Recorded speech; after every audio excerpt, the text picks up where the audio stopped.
அதாவது வசூல் பண்ணும் பொழுது அந்தந்த இனத்தின் அடிப்படையில் வசூல் பண்றாங்க. தமிழ் முஸ்லீம் குழு உண்டு, ஒரு சாரார் வந்து வசூல் பண்ணிட்டு இருக்காங்க. பாகிஸ்தான் முஸ்லீம் குழு உண்டு, ஒருத்தன் வசூல் பண்ணுவான் போல இருக்கு. உஸ்பெகிஸ்தான் முஸ்லீம் குழு உண்டு சொல்லி வசூல் பண்றான். அப்படி வசூல் பண்ணும் பொழுது இப்படி ஒவ்வொருத்தரும் அவங்களுடைய நிலைமைக்கு தக்கவாறு வசூல் பண்றதை விட்டுட்டு எல்லாரும் முஸ்லீம்ங்கிற வகையில வசூல் பண்ணா நல்லா இருக்குமே அப்படிங்கிறது தான் அவருடைய கேள்வியா இருக்கிறது. அது சரி வராது. ஏன்னு கேட்டா அந்தந்த நிர்வாகம் வந்து தனித்தனி பள்ளிவாசல் நீங்க வச்சிருக்கீங்க. நீங்க தமிழ் முஸ்லீம்கள்லாம் சேர்ந்து ஒரு பள்ளிவாசலை ஒரு பள்ளிவாசலை உண்டாக்கிட்டீங்க என்று சொன்னா அந்த பள்ளிவாசலை வந்து நீங்க தமிழ் முஸ்லீம் தான் பயன்படுத்துவீங்க. அதனுடைய நல்லது கெட்டதுக்கு நீங்க தான் பொறுப்பாளியா இருப்பீங்க.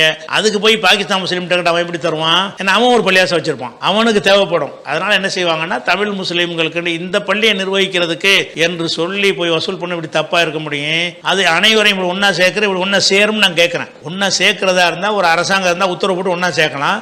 தமிழ் முஸ்லீம் ஒருத்தர் இருக்கான், நீ வந்து உருது முஸ்லீம் போய் சேரணும், அவன் சேருவானா? உஸ்பெகிஸ்தான் முஸ்லீம் கலைச்சு போட்டு எங்களோட சேரனா அவன் என்ன செய்வான்? நீங்க அதிகாரத்தை கைப்பற்ற வர்றீன்னு அவன் எடுத்துக்கொள்வான். அந்த மாதிரி நம்ம என்ன செய்யக்கூடாது. அப்படி செய்யாம அவரவர்கள் ஆளுகைக்கு உட்பட்ட பகுதியில் அவங்கவுங்க செயல்பட்டுக்க வேண்டியதான். இப்ப நம்ம நாட்டில் எடுத்துக்கிறோமே, நீங்க வெளிநாடு உள்நாடு தமிழ்நாட்டுக்குள்ள எடுத்துக்கிறோமே, தமிழ்நாட்டிலே வடக்கு தெரு பள்ளிவாசல் தெற்கு தெரு பள்ளிவாசல் இருக்கும், அல்லது பெரிய பள்ளிவாசல் சின்ன பள்ளிவாசல் இருக்கும். அந்த பள்ளிவாசலுக்கு வந்து அவங்க தனியாத்தான் வசூல் பண்ணுவாங்க, இந்த பள்ளிவாசலுக்கு இவங்க தனியாத்தான் வசூல் பண்ணுவாங்க. ரெண்டு பள்ளிக்கும் சேர்த்து வசூல் பண்ணி பிரிச்சுக்கிறோம் ஒத்துக்குருவாங்களா? ஒத்துக்கிற மாட்டாங்க. ஏன்னு கேட்டா பெரிய பள்ளிக்கு அதிகமான மக்கள் நன்கொடை கொடுக்குறவங்களா இருப்பாங்க, சின்ன பள்ளி கொஞ்சம் தான் கொடுப்பாங்க. ஆளுக்கு பாதி கொடுக்க இப்படி மனசு ஒத்துக்கிற மாட்டான். அதனால லோக்கல்ல இருக்குத நீங்க வெளிநாட்டில் இருக்கிறது மாதிரி உள்நாட்டில் இருக்குத ஒரு மனிதன் உதவி செய்வதா இருந்தா அல்லாவுக்காக செய்யறதுன்னு ஒரு வகை இருந்தாலும் அதுல அவன் என்னத்தை பார்ப்பான்டா, நமக்கு என்ன நெருக்கத்தில் இருக்குன்னு பார்ப்பான்.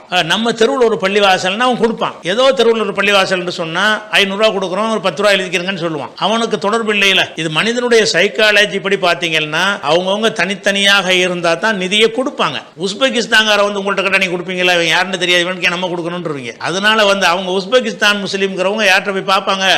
அவனை சேர்ந்தவங்க அந்த மஹல்லாவில் இருக்கிறவங்கள்ட்ட போய் வசூல் பண்ண முடியும். நீங்க போய்கிட்டு அவங்க அந்த மக்கள்கிட்ட போய் கேட்டால் அவங்க உங்களுக்கு தரமாட்டாங்க. அதனால இது ஒரு பிரச்சனைலாம் கிடையாது. இதெல்லாம் நிர்வாக வசதிக்காக வேண்டி இப்படி தான் உலகம் பூரா இருக்குது. உலகத்தில் பூராவுமே இந்த மாதிரி தான் இருக்கிறது.